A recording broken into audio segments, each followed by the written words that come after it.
Hi all, welcome to my channel. ഞാനിന്ന് air ഫ്രയറിലൊരു ഷവായി ചിക്കൻ ഉണ്ടാക്കാമെന്നാണ് ഓർക്കണേ. അപ്പോൾ അതിനു വേണ്ടി ഞാനൊരു 2.5 കിലോ ഉള്ള ചിക്കനാണ് എടുത്തേക്കണത്. അപ്പോൾ അതിന് ഈ ഉള്ളിലേക്കൊക്കെ ശരിക്കും മസാല പിടിക്കാൻ വേണ്ടി ഒരു ഫോർക്ക് കൊണ്ട് ഒന്ന് കുത്തി കൊടുക്കുക കേട്ടോ. അല്ലെങ്കിൽ കത്തിക്ക് വരഞ്ഞാലും മതി, ഞാൻ ഫോർക്ക് കൊണ്ട് കുത്തി കൊടുത്തേ ഉള്ളൂ. സ്കിന്നില്ലാതെ ആണ് മേടിച്ചേക്കണം കേട്ടോ. അപ്പോൾ അതിന് നല്ലോണം ഒന്ന് എല്ലാ സൈഡിലും ഫോർക്ക് കൊണ്ട് കുത്തി കൊടുക്കണം. പിന്നെ ഇതിന് നമുക്ക് കുറച്ച് സാധനങ്ങൾ മസാലയ്ക്ക് വേണ്ടി ആവശ്യമുണ്ട് കേട്ടോ. അത് അരച്ചെടുക്കാൻ വേണ്ടി നമുക്ക് കുറച്ച് ഒരു 10 വെളുത്തുള്ളി, ഒരു പച്ചമുളക്, ഒരു കഷ്ണം ഇഞ്ചി, ഒരു തക്കാളി, ഒരു കഷ്ണം മല്ലിയില, 10-15 ചെറിയുള്ളി, ഒരു ഹാഫ് സവാള, പിന്നെ കുറച്ച് പൊടികൾ വേണം. ഒരു 1/2 സ്പൂൺ മഞ്ഞൾപ്പൊടി, 1 spoon garam masala, 2 spoon Kashmiri chilli, 1 spoon കുരുമുളക് പൊടി. പിന്നെ ഇതിനൊക്കെ ഒരു ചെറിയ പീസായിട്ട് മുറിച്ചിട്ടുണ്ട് അരയാൻ എളുപ്പത്തിന്. എന്നിട്ട് വെള്ളം ചേർക്കാണ്ട് അരച്ചെടുക്കാം കേട്ടോ. അപ്പോൾ ഇതിനെല്ലാം കൂടി നമുക്ക് മിക്സിയിലേക്ക് ഇടാം. തക്കാളി, പച്ചമുളക്, ഇഞ്ചി, വെളുത്തുള്ളി, മല്ലിയില, ചെറിയുള്ളി, സവാള ഇതെല്ലാം കൂടി മിക്സിയിലിട്ട് നല്ല ഫൈൻ പേസ്റ്റായിട്ട് അരച്ചുകൊണ്ട് വരാവേ. നല്ലോണം അരിഞ്ഞിട്ടിട്ടുണ്ട്. ഇനി നമുക്കിതിലേക്ക് പുളിക്ക് വേണ്ടി കുറച്ച് വിനാഗിരി ഒരു 2 സ്പൂൺ ഒഴിച്ചു കൊടുക്കാം. ചെറുനാരങ്ങ നീരുണ്ടെങ്കിൽ അതൊഴിച്ചാലും മതി, ഞാൻ വിനാഗിരി എടുത്തേ ഉള്ളൂ. പിന്നെ ഓയിൽ വേണ്ടാത്തവർ വേണ്ട, ഞാനിപ്പോൾ ഒരു 3 സ്പൂൺ ഒലിവ് ഓയിൽ ഒഴിച്ചു കൊടുക്കുന്നുണ്ട്.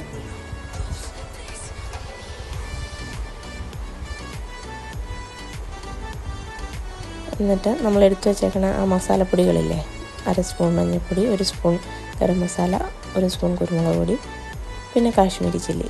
എരിവ് വേണം എന്നുള്ളവരാണെങ്കിൽ സാധാ മുളക് പൊടിയും കൂടി ആഡ് ചെയ്തോ. എനിക്ക് എരിവ് വേണ്ടാത്തതുകൊണ്ട് ഞാൻ കാശ്മീരി ചില്ലി മാത്രമേ ഇടുന്നുള്ളൂ. അപ്പോൾ നല്ല റെഡ് കളറും കിട്ടുമല്ലോ. അപ്പോൾ ഈ പൊടികളും കൂടി ഇട്ടിട്ട് നല്ലോണം ഒരു ഉപ്പിടാൻ മറന്നുപോയി, ഒരു 1.5 സ്പൂൺ ഉപ്പിടണം. ഉപ്പ് ഇത്തിരി അധികം ഇടുക, എന്താണെന്ന് വെച്ചാൽ ചിക്കനിലേക്ക് നല്ലോണം പിടിക്കാൻ വേണ്ടി. അത് അരഞ്ഞ് കിട്ടിയിട്ടുണ്ട്. ഉപ്പ് ഇത്തിരി മുന്നോട്ട് നിന്നാലും കുഴപ്പമില്ല കേട്ടോ. അത് ആ മസാലയിലേക്ക് ചിക്കനിലേക്കായിട്ട് നല്ലോണം പിടിച്ചോളും. അല്ലെങ്കിൽ ഉപ്പ് ഇത്തിരി കുറവ് പോലെ നമുക്ക് ഫീൽ ചെയ്യും, അതുകൊണ്ടാണ് കേട്ടോ. അപ്പോൾ ഇത് നമുക്ക് ചിക്കനിലേക്ക് മൊത്തത്തിൽ നല്ലോണം ഒന്ന് തേച്ച് പിടിപ്പിച്ച് വെക്കണം. ഒരു 2-3 മണിക്കൂർ വെച്ചിട്ട് ഉണ്ടാക്കിയെടുക്കണമെങ്കിൽ ഉണ്ടാക്കാം.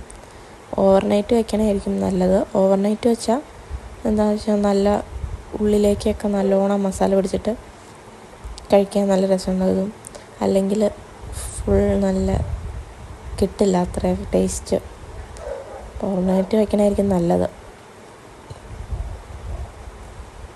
ഇതിന് ഉൾവശത്ത് അവിടെയൊക്കെ നമ്മളെ കരളും ഇതൊക്കെ എടുത്ത് മാറ്റിയിട്ടുണ്ട്. എന്നിട്ട് ഉള്ളിലേക്കൊക്കെ തേച്ച് പിടിപ്പിച്ച് ഓവർനൈറ്റ് കഴിഞ്ഞ് എയർ ഫ്രയറിലൊക്കെ എടുത്ത് വയ്ക്കുകയാണ്.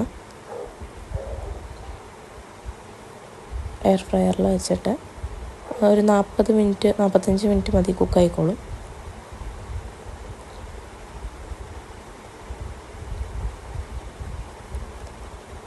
അപ്പം 165 ഡിഗ്രിയിൽ 20 മിനിറ്റ് ഒരു സൈഡ്, 20 മിനിറ്റ് അപ്പുറ സൈഡ്, അങ്ങനെ കേട്ടോ ഞാൻ ചെയ്തെടുക്കണേ. 165 ഡിഗ്രിയിൽ 20 മിനിറ്റ് ഒരു സൈഡ്, 20 മിനിറ്റ് രണ്ടാമത്തെ സൈഡ്. ഇത് നമ്മുടെ ആ പാത്രത്തിൽ ബാക്കി വന്ന മസാല കേട്ടോ, ചിക്കന് തേച്ചതിൻ്റെ ബാക്കി അരപ്പ് ഒരു പാനിലിട്ട് ഇതാലെ കുറുക്കി കുറച്ച് സോസൊക്കെ ഒഴിച്ചെടുത്താൽ നമുക്കതിന് മസാല ഷവായി ആയിട്ട് വേണമെങ്കിൽ ആ ചിക്കൻ എടുത്ത് ഈ മസാലയിലേക്ക് ഇട്ടെടുത്താൽ മതി. ഞാനങ്ങനെ ചെയ്യണില്ല, ചുമ്മാ ഒരു പേസ്റ്റ് പോലെ ആക്കി എടുക്കണേ ഉള്ളൂ കേട്ടോ. അപ്പോൾ അതേ കുബൂസും ചിക്കനും നമ്മുടെ മസാലയും മയണൈസും ആയിട്ടാണ് ഞാൻ കഴിച്ചത്. നല്ലതായിരുന്നു, നല്ല ടേസ്റ്റായിരുന്നു. അപ്പോൾ താങ്ക് യു, ബൈ.